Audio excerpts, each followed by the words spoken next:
On approche la dernière partie du chapitre 5, qui va être sur la modélisation puis les principes de la similarité. C'est la partie vraiment qui est intéressante. Ce que j'avais dit au début dans l'introduction du chapitre 5, j'avais dit que en ingénierie, si je veux faire un travail, puis je veux considérer les différentes géométries pour un bateau, un avion. Je veux créer des modèles pour faire des tests dans une soufflerie, dans un bassin d'eau, et ainsi de suite. Mais je peux juste faire ça, je peux faire des expériences qui sont valides seulement si je respecte le principe de similarité. Et puis, essentiellement, ce qu'est la similarité, il y en a des différentes sortes, c'est quand on a des paramètres adimensionnels qui sont respectés. Alors, j'écris.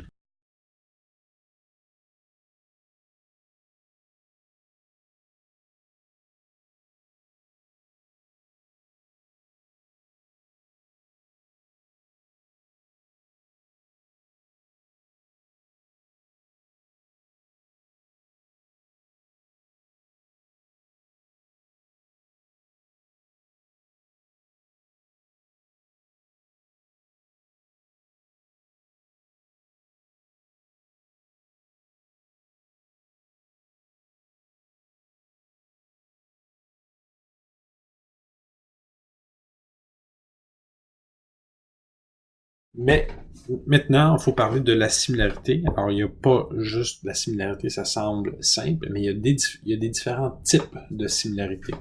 Alors, la première et la plus simple, c'est la similarité géométrique.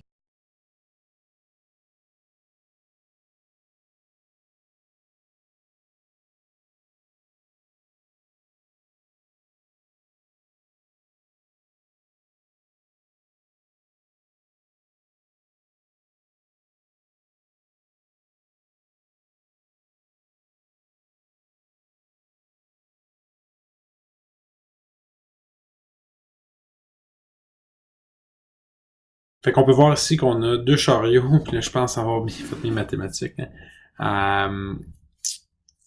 Si les rapports de dimension restent pareils, puis les géométries, on peut dire que c'est géométriquement.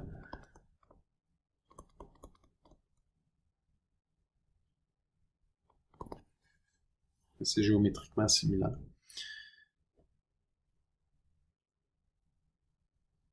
Le deuxième type de similarité, c'est la similarité cinématique.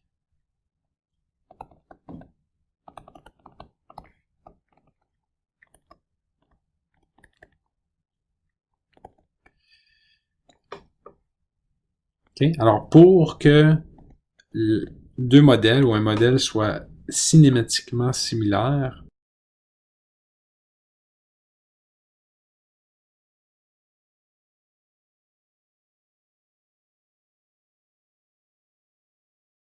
la dernière catégorie ou la dernière type, qui est peut-être la plus complexe à obtenir, c'est la similarité dynamique.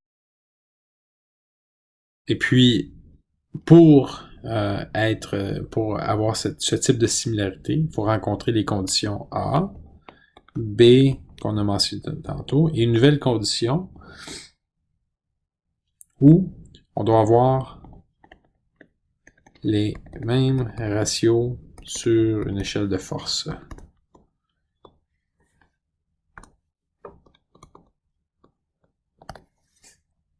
D'accord. Alors, je vais vous donner un exemple. Ça va être l'exemple 5.7 de votre livre.